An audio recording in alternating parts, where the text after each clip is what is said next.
So I just got back from Restaurant Depot. I don't know if you have that where you guys are at. It's pretty much like a Home Depot, but for restaurants. You got to have a business to be a member there. And, you know, you just see all the people that have restaurants shopping there and, you know, rice, beans, pastas, you name it, stuff to make pizza, cold food, frozen food, fresh food, dry goods. They got it all there. And I don't own a restaurant or nothing, but through my martial arts school, it's a business, and I used to, I think I got the membership there just so that I could get Gatorade to fill the vending machine that we have in the dojo waiting area. But I just came back today, and this is just a quick dry goods haul that I got today from Restaurant Depot. But the thing that motivated me to go today was the buzz and the news about food shortages, food prices, and supply chain disruptions. Stay with me.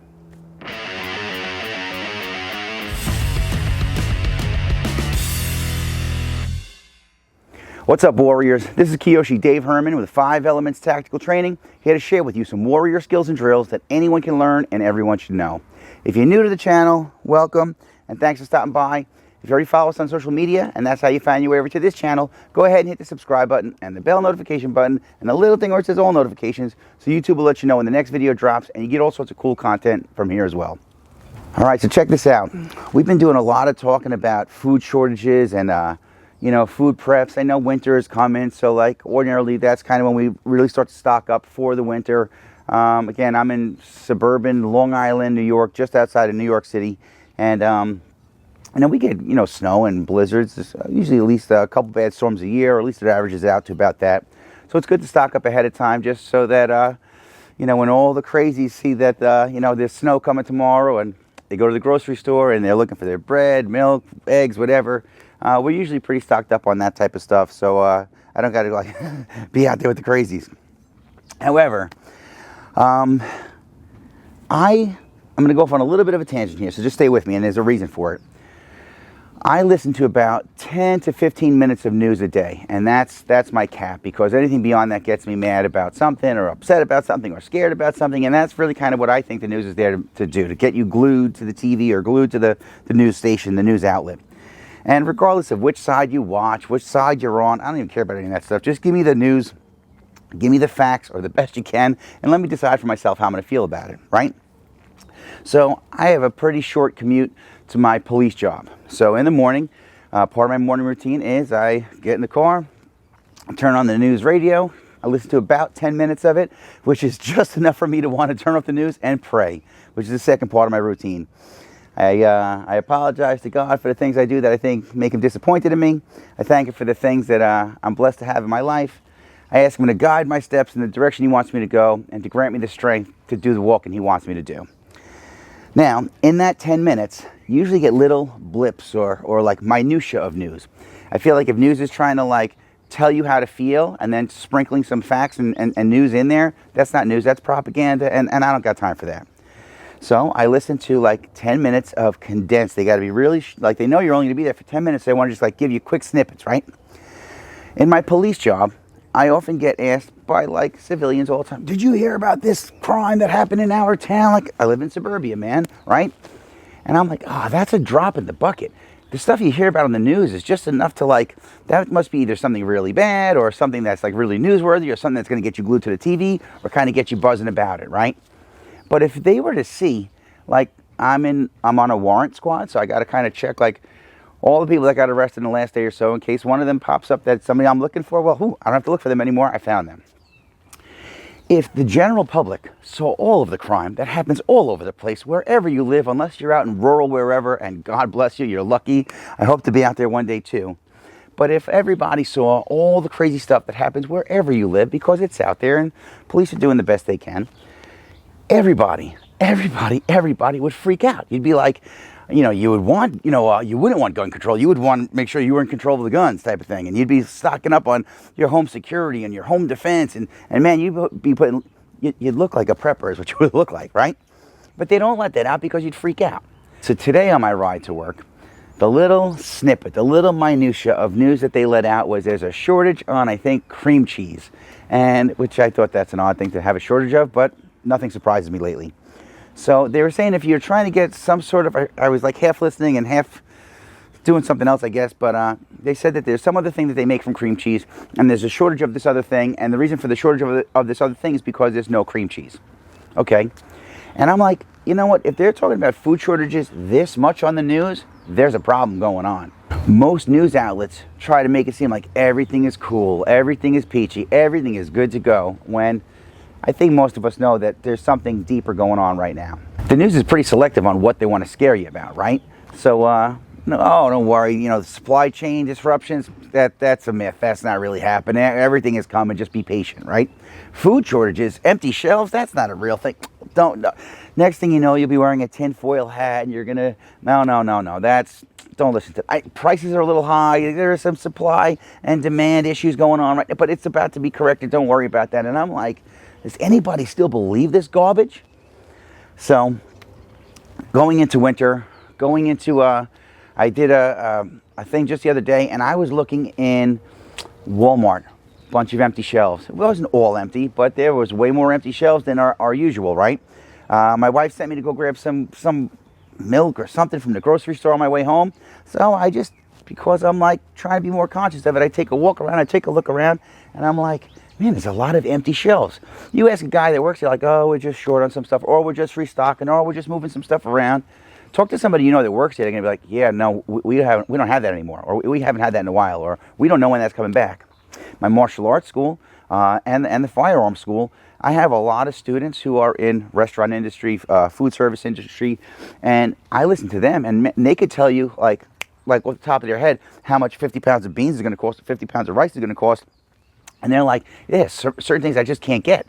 Or when I can get it, prices are through the roof. You wonder why when you go to get a salad from the restaurant or the diner or something, they want to charge you here in New York $15, $20. And I'm like, $20 for a salad? It's lettuce, man. But that guy's like, do you know how much a head of lettuce costs me? Plus the fuel bill to like heat the place, because gas prices are insane, right? He goes, I can't get enough stock to like get the stuff out. He goes, I don't know where to find it. When I could find it, it's expensive.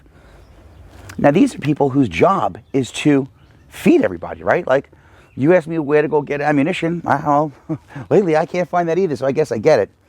The point is, there's definitely a shortage, right? No doubt about that. Prices are definitely going up and up, no doubt about that. I'm in several different networks, and I know people that will buy an entire cow. They'll have the cow shipped to where they live. It goes directly to the butcher. The butcher butchers it up, and they have big deep freezers and vacuum sealers and all that stuff. And it's way less, it's way more cost effective, costs way less money than you would get going right to your grocery store, right? Now, even them, they're like, granted, it still costs less to get your beef that way than getting it on that styrofoam thing with the plastic all around it. But the people that they're buying it from, they're like, hold on a second. The feed, the food that we give to the cow or to the chicken or to the pigs that you're buying to eat, the food we give them, the price on that is through the roof, right? Because that relies on fuel, that relies on supply and demand. So their cost is going way up. Then to ship it to you, we got to drive it there. Well, now the gas prices, that's up, so we have to add that in. So even the cheapest way to find food lately is like the prices are just skyrocketing. So, Restaurant Depot. If you shop around and you shop sales and you know what your prices are and you have coupons, you could probably find stuff at your local grocery store or Walmart or Target, Costco and BJ's, probably for the same price that is normal at Restaurant Depot. Again, I think Restaurant Depot has about 150 locations in 30 states of the United States. You're supposed to have a business membership to go there, but somebody was saying that you could go there and just like sign in as a guest and use the place. It's pretty interesting though, because they have, you know, I bought kind of on the smaller side of, today I got 100 pounds of beans, 100 pounds of rice, 100 pounds of salt, 50 pounds of sugar, 40 pounds of grits, 40 pounds of oatmeal. And then my kids love ketchup, so it was cheap there, so I just got some bottles of it and some spices. And I spent about $300 for all this food. And if you're new to like food prepping, or you're new to prepping in general, if you're new to like the survival training, and all those things are worthy causes and noble endeavors for sure.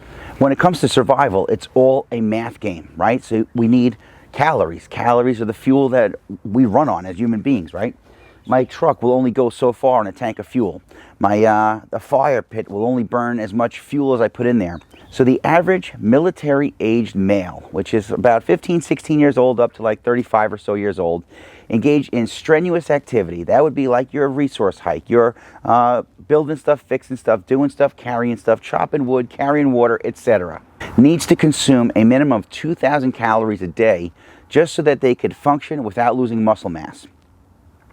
Now, I know when I wear my Fitbit for a fat guy, when I wear my Fitbit and I'm doing like survival training or hiking and all that stuff, I'll burn 5, 6, 7, 8,000 calories in a day by hiking up and down hills, uneven terrain, carrying a pack, carrying resources that I brought along the way.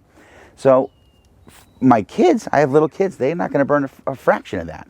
My wife, if we're going to do something like that, I'm the mule and she's like the skilled labor. So I'll carry the stuff and she'll be the one cooking it or cleaning it or preparing it.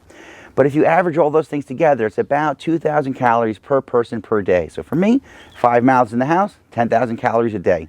Times that times a year, if you're doing it on 2,000 calories a day, one person is 750,000 calories for the year. So again, where can I get my best bang for my buck to amass the most amount of calories to feed my family for as long as I can? When we stock up on dry goods like rice and beans and flour and sugar and oats and grits and corn and wheat and things and pasta, I prefer to buy it in bulk. Now, the 25-pound bags of rice are easier to manage than a 50 or 100-pound bag of rice. Is it a little bit more pricey than that? Yeah, but it's still cheaper than definitely the grocery store and definitely cheaper than Costco, BJ's, Walmart, Target. So the question always comes up, when are you going to eat 100 pounds of rice? Well, we eat rice all the time. 40 pounds of oatmeal. Well, we eat oatmeal and grits all the time. I buy stuff that I know that my family is going to eat because we'll go through it. But this stuff goes to the bottom of the pile, and the oldest stuff gets eaten first and the freshest stuff gets put at the back. So just like if you were going to own a grocery store, you take the oldest stuff and bring it to the front of the shelf and you put the new stuff you just got in the back, and that's how you cycle through it. All the stuff is going to go into food grade buckets and Mylar bags with oxygen absorbers to make them last, as long as I need it to last. People say, well, when are you going to eat this? And I'm like, hopefully never. Well, not anytime soon, right? Because we're trying to stock up so that our food stores will last as long as possible. Today, Restaurant Depot, this is my haul, right? So, I shop Walmart, Target, BJ's, Costco. Those are the 4 stores that are closest to us that they're kind of like bigger box stores and cheaper prices. If the grocery store has a good sale on stuff, I'll grab that too.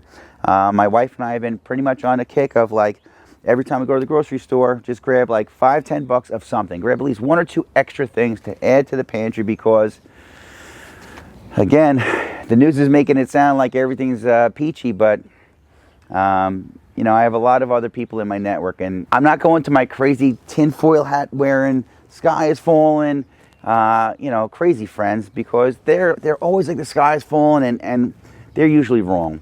The people I look to for advice they're just, like normal people, like you and me, and they're just concerned about the same things, and they see the writing on the wall like we do, and, they're usually right. So if they're saying to me, hey, bro, go stock up on, rice, beans, pasta, etc., then it's time for me to go stock up on rice, beans, pasta, etc.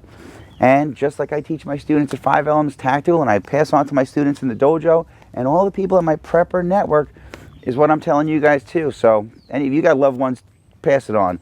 I don't wear a tinfoil hat. I'm just a normal guy, struggling man. I got 2 full-time jobs, 3 part-time jobs, trying to build a YouTube channel. And hey, I didn't have a lot of time to do this or this, but I got out of work, raced over to Restaurant Depot. I got 24, it's a 24-pack of green split peas, pearl barley, garbanzo beans, those are chickpeas, and black beans. I like these because they come in 24 individually packed bags. So, of course, it's easier for, like, when you open up the bucket to take one out, seal it back up, no problem. If at some point I needed to, like, help somebody out and I was trying to, like, give them enough food to get them by, if I had to pay somebody to do some labor and I was going to pay them with food, not money, or barter for something, instead of having to hand somebody, 25 pounds of rice or 25 pounds of beans, I could hand them a pound of beans, etc. I always prefer things that are packaged a little bit smaller. which you could always like break it down later on. My rice buckets are filled with, you know, probably about 40-ish pounds of rice, and you could scoop it out and put it in Ziploc bags. And again, I hope that time never comes that you're bartering food for services, but you know, hyperinflation, superinflation, shrinkflation, however you say that word. I don't know how long you could print money for and not have any repercussions from it, right? You know, people also that I listen to for money advice, investing advice, they're like, dude, a year from now, you're not going to recognize the price on anything. Not a gallon of gas, not a gallon of milk, not a gallon of water, you know. So anyway, back to the haul. I got just under 100 pounds of beans. I got 4 varieties. I got 100 pounds of rice. We go with jasmine rice because that's what we like best. Regular plain white rice, you know, you can get a lot more for the same money, but that's what we eat, so that's what I stock up on. The 100 pounds of salt. Salt goes a long way for a lot of different things.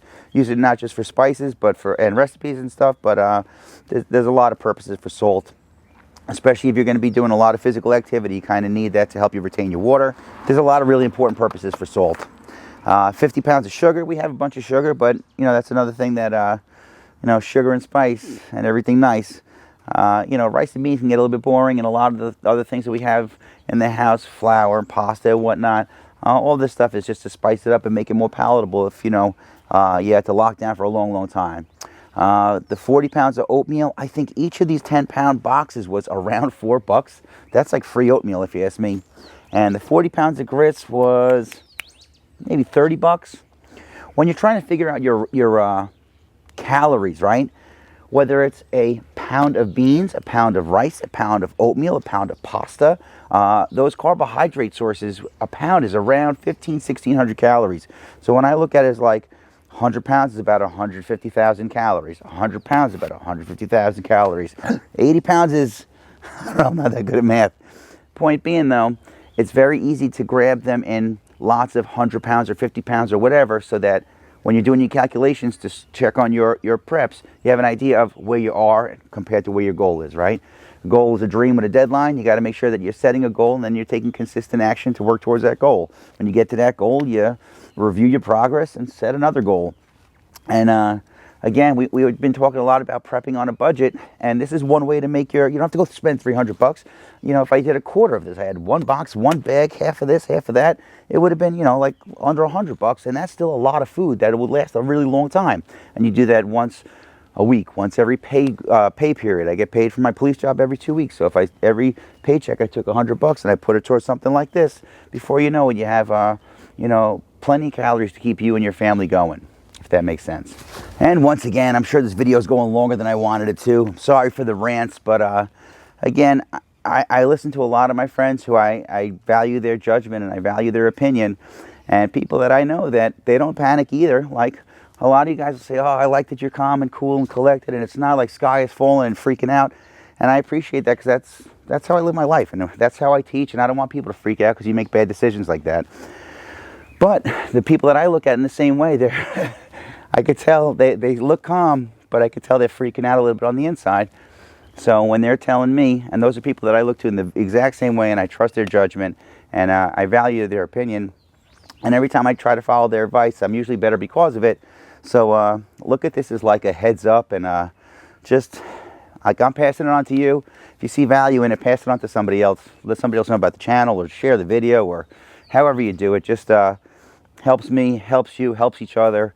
You know, you got to be the change you want to see in the world around you. So if you got questions, concerns, or whatever, put them in the comment section below. If you think I'm missing anything, or you find a better deal on something, or you have a better way to store or stock up this stuff, let me know in the comment section below. If you have a question, ask. I'll get to it as soon as I can, but oftentimes it's going to be one of the other warriors on the channel putting in their 2 cents, and it's always great stuff. So again, if you have questions, comments, put them in the comment section below. I really appreciate it. If you made it this far and you like what I'm teaching and preaching, go ahead and give me a thumbs up and like this video. If you're loving it, go ahead and hit the subscribe button. And if you gotta have it, make sure you hit the bell notification button and the little thing where it says all notifications, so YouTube will let you know when the next video drops. If you're really digging it and you want more, you can find me on all social media platforms at 5 Elements Tactical. That's all I got for now, warriors. So until our paths cross again, pray for the best, prepare for the rest. I'm Kiyoshi Dave Herman with 5 Elements Tactical Training. Thanks for watching.